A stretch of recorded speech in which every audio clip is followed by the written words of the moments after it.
Today we're gonna find out if I was able to make shelf-stable sweet vermouth. A little bit more than a month ago, I made 2 batches of vermouth using milk-washed wine, thinking it would make it stable because it makes it for our cocktail, so that was the thought process. The first results were pretty promising, but I knew only time would tell us if it was a success or not. So here we are today, a little bit later, long enough, I believe, ready to draw a conclusion. So this is how it's gonna go today. We have 4 different samples to taste because I made 2 different batches, one infused at room temperature for 2 weeks and the other one infused sous vide with an immersion cooker. Then I took both batches, split them in 2, put half of it in the fridge and the other half stayed at room temperature for this whole period of time to see how it would react over time and in different conditions. But before we make the tastings, I need to show you how to finish the room temperature infused sweet vermouth because in the first video, we only started the batch, we infused the bittering agents separately, so I still need to show you how to dose those bittering agents for the final product. So if you haven't watched that video yet and want to know how to make a vermouth, I highly recommend you press pause, go watch it and come back here later. I'm gonna link the video in the description box below and here in the upper corner, but if you're only here to see if the technique works, I'm gonna timestamp the video so you can skip the recipe section and jump right to the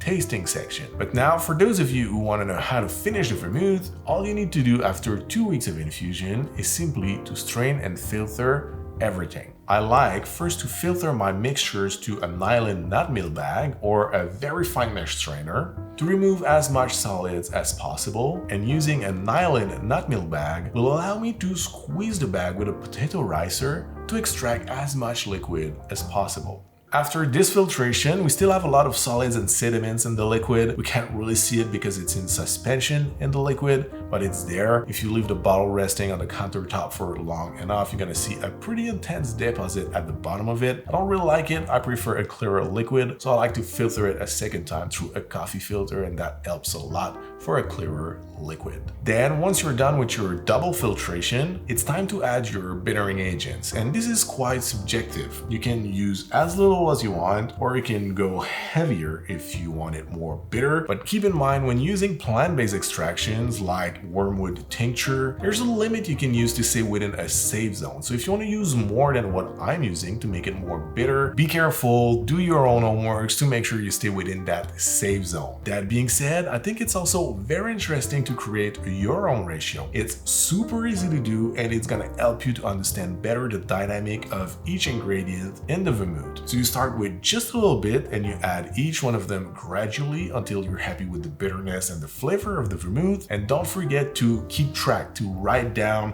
how much you've added so you can replicate the recipe once you're happy with it. That way, I think it's really hard to mess it up, but if you want a starting point, I'm gonna give you my specs. So for 600 ml of vermouth, I added 9 grams of wormwood tincture, 7 grams of Gentiane tincture, and 13 grams of Angelica tincture. Then you simply stir to combine, bottle it, and hopefully we're gonna be able to keep this at room temperature because it's gonna be shelf stable. Speaking of which, it's time for the conclusion, so let's taste them all side by side. Alright, so in order to stay away from bias as much as possible, I thought it would be best to make a blind taste here to draw a more accurate conclusion. So I asked Sephra to pour the vermouths for me, to identify the glass, and to put the results down on a paper. I'm not aware of which one is which, so it's legit gonna be a real blind taste. There's only one thing I'm aware of is the fact that these 2 were infused sous vide and these 2 at room temperature because I know they're gonna taste different because the method of infusion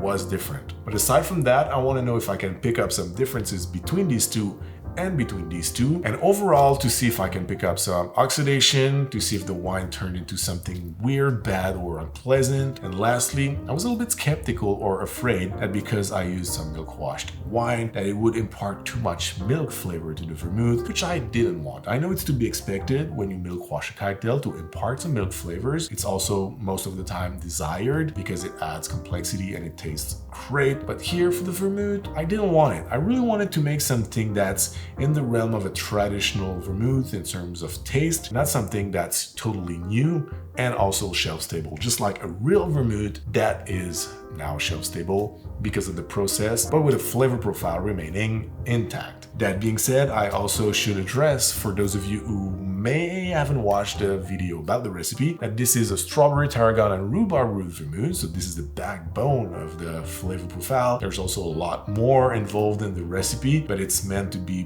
bright, refreshing, a little bit juicy and crisp because of the strawberry. So the fact that we also use some fresh fruit in the infusion may impact the longevity of the product. So that being said, let's give it a try, and let's start with the sous vide infused vermouth without knowing if it's the room temperature or the fridge one. Cheers. Wow, this is so good. I mean, it is perfect. There's nothing wrong. I don't pick up any oxidation. The wine still tastes like wine. No sign that the wine had turned in any ways. And I don't pick up any milk flavors. It was the case when I first made the batch. I was afraid that it might have changed over time, but it didn't. And I'm really happy because I didn't want it to change. It is extremely tasty. It's still juicy. We still get that beautiful, bright, fruity flavor from the strawberry. I really like it. Oh, I love it. There's one thing that feels like an evolution. I pick up a little bit more of the bold spices. Like I said, this was meant to be really bright and crisp. So these spices like the cinnamon and the cloves, for example, were there to play like a second role. They were not meant to be intense. But after a little month of aging, I feel like they built up, they developed in the solution, but it's actually very pleasant. Makes me feel like something that's even closer to a traditional style vermouth with some unusual flavors because of the strawberry, the tarragon, and the rhubarb. But that's just in terms of flavor profile, but in terms of evolution in the wrong way, there's no sign of that almost a month and a half after. So really happy. Let's see this one.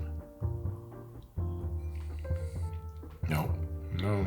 I literally can't pick up any difference. This morning I put the bottles that were room temp in the fridge, so both of them would have the same temperature. So this can't give me like any clue or something, and they really taste exactly the same. Like nothing at all moved. Well, so far, for me that means it's a success because they're exactly the same.